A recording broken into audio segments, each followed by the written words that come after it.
Et on retrouve Mathieu Point de Côté qui a son analyse à nous Alors partager. moi, là, je pense avant tout qu'il s'agit surtout d'une défaite de Kamala Harris plutôt que d'une victoire de Donald Trump. Et je pense qu'il y a plusieurs raisons à cette chose-là. C'est que Kamala Harris, ce qu'elle a voulu faire, c'était de fédérer toutes les couches, toutes les strates de la population, un petit peu, quitte à faire ça n'importe comment. C'est-à-dire, du jour au lendemain, il est apparu comme une femme noire, alors que elle s'était pas présentée de même depuis qu'on la connaît, depuis que elle était vice-présidente de Joe Biden. Elle a trop essayé de fédérer pour des gens qu'on n'avait rien à faire et qui voulaient des actes concrets. C'est-à-dire que quand, dans un rassemblement, elle ramène Lady Gaga, elle ramène Katy Perry, elle ramène Jennifer Lopez, et moi je pense que les gens s'en calissent de ces gens-là. L'ouvrier en BTP du Michigan, ce qu'il veut, lui, c'est des actes concrets, c'est des mesures. Je dis pas que Donald Trump, il est sur le point vraiment de réaliser ça, mais en tout cas, il n'y avait pas une espèce de battage médiatique comme ça avec tout un tas de gens dont le Pékin moyen de l'Ohio se calisse totalement. On dirait qu'elle essayait aussi de fédérer la planète entière. Et disons que quand on est à ce point-là, pas en phase avec l'électorat, je pense qu'il y avait toutes les raisons de se prendre une mandale d'en face. Les électeurs américains, et se souviennent que Joe Biden, il a été une espèce de momie ambulatoire depuis des années. Là, il se promenait, on ne savait pas trop ce qu'il faisait. Il disait des choses, il disait le contraire.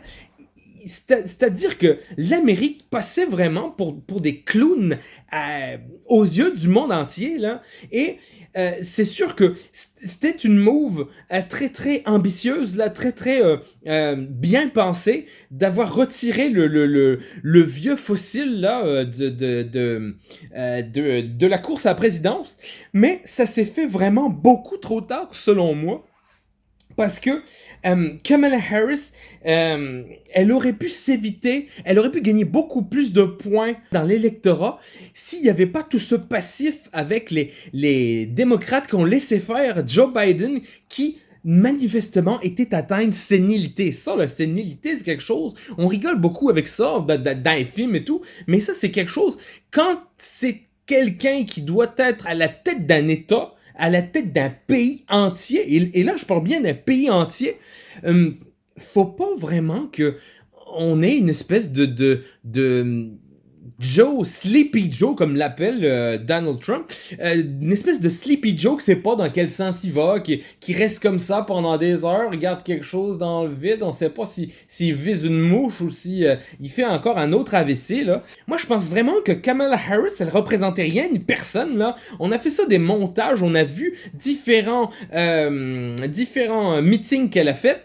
À certains endroits, elle va être pro-Palestine, à un autre endroit dans le Minnesota ou je sais pas où, elle va être pro-Israël. Et ça, je pense que dans la tête des Américains, c'est pas quelque chose, c'est pas quelqu'un sur qui tu peux compter. C'est-à-dire que Donald Trump, il y a tous ses problèmes, il y a toutes ses accusations, il y a toutes ses condamnations aussi, mais il est resté franc de bout en bout. Là, c'est pas Kamala Harris qui tout d'un coup va prendre un accent du Sud quand elle est au Texas, puis tout d'un coup va prendre un accent un peu plus latino quand elle est au Nouveau-Mexique. Là. Donald Trump, il reste sur la même voie, et ça, je pense que c'est ça qui est un petit peu le fer de lance de Donald Trump, c'est que il est resté le même. On peut le détester, mais c'est toujours le même sale bonhomme. Alors que Kamala Harris, elle essayait comme ça de te dire « Hey, non, j'ai grandi à tel endroit. Hey, non, j'ai travaillé dans McDonald's. » Et ben ça, il y avait même pas les preuves de ça. Puis on peut revenir sur cette histoire de photoshopée, là, comme on dit, avec la tête de Kamala sur une photo de quelqu'un qui a rien à voir. Et ça, c'est quelque chose, je pense que...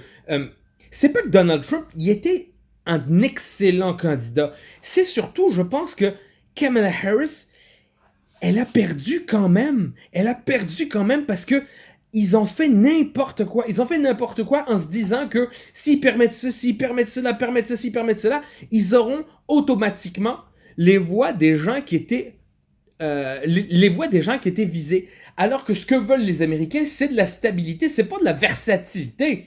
Hey, donc, ce que les Américains veulent maintenant, c'est quelque chose qui est fort, quelque chose qui ne cède pas face à la tempête.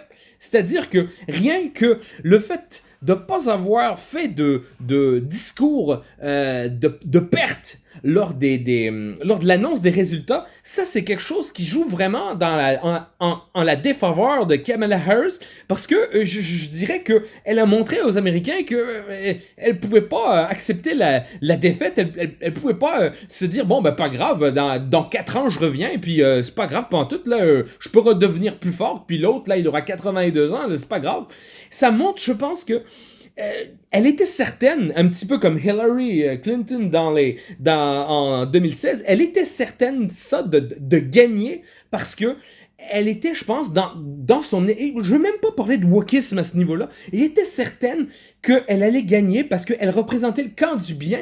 Le problème, c'est que les gens qui se représentent comme le camp du bien, ils se remettent jamais en question, ils se remettent pas en question, ça. On peut maintenant voir sur Twitter, enfin sur X, tous les tweets des gens qui étaient sûrs et certains que ça allait gagner, parce que vous savez, il y a le décalage des tweets. La plupart des gens, ils étaient certains, hey, non, Kamala, ça va être ma présidente, et non, on est certain de gagner.